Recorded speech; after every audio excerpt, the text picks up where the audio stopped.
Having a Nintendo Switch and not knowing this, or this is a shame. So today, I will teach you 25 tricks to help you get the most out of your Nintendo Switch. Hit the like button, subscribe to the channel, and turn on notifications so you don't miss any secrets about your console. Here you have 25 tricks for your Nintendo Switch.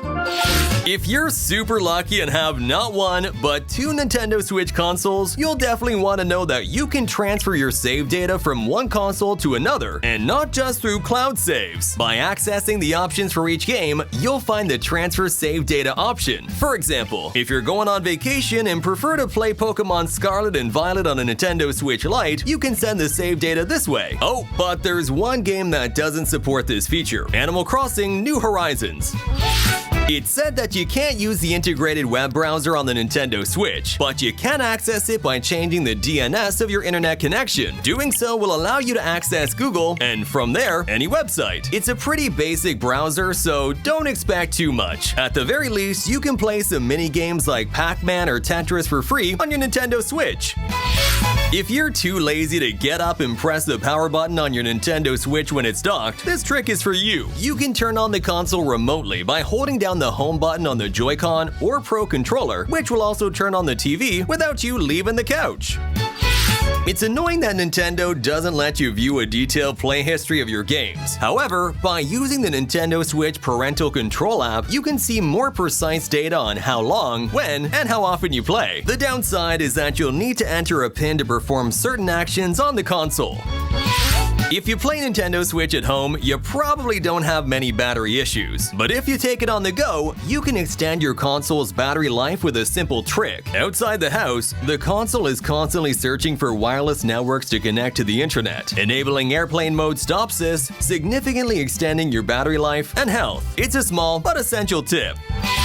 Did you know you can share digital Switch games and even play them with two people at the same time, all from a single purchase? If you have two consoles, one primary and one secondary, with the same profile and game downloaded, you can both play simultaneously as long as the original console is offline or in airplane mode. This makes it easy to share digital games with trusted friends. Just make sure they're trustworthy, as you'll need to share your email and account password.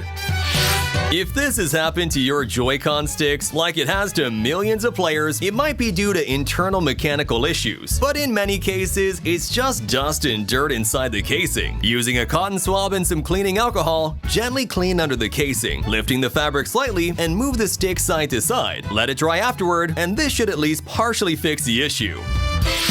Sometimes Nintendo eShop game prices vary greatly between countries. For example, Five Nights at Freddy's Help Wanted was available on the Swiss eShop for 40 cents, while in America, it didn't drop below $30. You can change your account region and buy from other stores at a lower price. It's like shopping in another country without leaving your couch. In this video's description, we've linked a website to compare prices.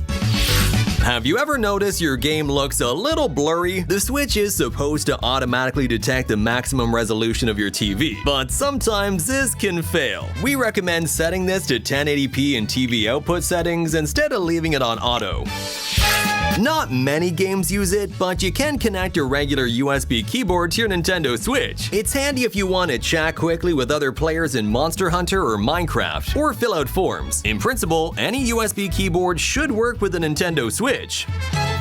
If you're ready to play like a pro, it's crucial to enable this feature. The Nintendo Switch Pro Controller can be connected via the charging cable to the console for virtually no latency. This means the game will respond as quickly as possible to your button presses. You'll need to manually enable this option in the Controllers and Sensors menu. You can zoom in on any Nintendo Switch game very easily. First, enable the zoom feature in the console settings. Then, double tap the home button quickly. This allows you to appreciate your favorite games in greater detail. This tiny button on the Joy-Con is used to sync it with the console, but perhaps more importantly, it can also turn off the controller when it's connected. Pressing this button once will turn the controller off. You can also disconnect all controllers from the console simultaneously from the controllers menu by selecting Unpair Controllers.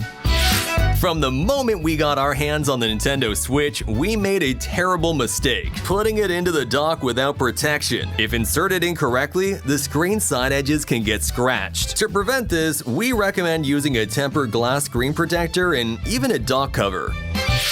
Many of you probably turn off your Nintendo Switch by simply pressing the power button, but we recommend fully shutting it down periodically. Hold the power button for a few seconds, go to Power Options, and select Turn Off. This clears the console's RAM, which is beneficial from time to time. If you ever encounter an issue where it doesn't respond, hold the power button for 10 seconds for a hard reset. This should fix almost any problem. If you don't like how a button is configured, you can remap any button on the Nintendo Switch controllers. In Controllers and Sensors, you can change button assignments and even duplicate functions. You can save up to 5 different configurations for each controller. For example, this allows you to play Animal Crossing with one hand. Believe it or not, you can use your Nintendo Switch as a portable battery. If you connect it via USB cable to a phone or even a computer, the Switch can act as a power bank. It's not designed for this, but in an emergency where your phone is dying, it could be useful. From the controller's menu, you can make the Joy-Con rumble to help locate them. Even if they're turned off, they'll respond to your Nintendo Switch's call. Some people have even used this feature to make music. Nintendo Switch's visual settings allow you to give your games a retro touch. In the console's menu, go to Change Menu Colors, where you can invert colors or set them in grayscale. All games will appear in black and white. While it's an accessibility option, it works well as a fun filter too. The Nintendo Switch's touchscreen isn't fully optimized for stylus use, but there's an option in the Controllers and Sensors menu to increase the screen sensitivity, making it easier to use a stylus. This is great for creating levels in Super Mario Maker 2 or playing Brain Training. There are 2 ways to delete Nintendo Switch games. The first is to delete them completely, leaving only the save data on the console. The second, which we recommend, is archiving them. This keeps the game icon on your home screen, allowing you to re-download it anytime. If you delete it entirely, you'll need to go to the eShop to download it again. The choice is yours. If you buy certain games on the Nintendo eShop, you'll earn double gold points that can later be redeemed for discounts in the store. If you buy physical games, you can also earn gold points from the game's menu by inserting the cartridge and selecting Earn Gold Points. This can save you money on future purchases. You can access your Nintendo Switch without controllers, just using the touchscreen. From the console's news section, if a game is already running, the latest news will appear when you turn it on. If you enter the news section and click on Back, you'll end up on the main menu. From here, you can access the eShop to view profiles and photos using only the touchscreen. Voice chat on Nintendo Switch does exist, though it's not the most convenient feature. You can use it in games like Fortnite by connecting a headset with a microphone through the jack. Some Bluetooth adapters, both jack and USB types, also work. Here's a tip that works for both your Nintendo Switch and your phone. Avoid leaving the console on the floor while it's charging. Someone could trip over the cable. If you pull the cable taut at the top and hook it around the Joy-Con, it's possible to hold the console in the air while charging. Don't miss the rest of our videos on Nintendo tricks and Easter eggs, and subscribe so you don't miss the next one.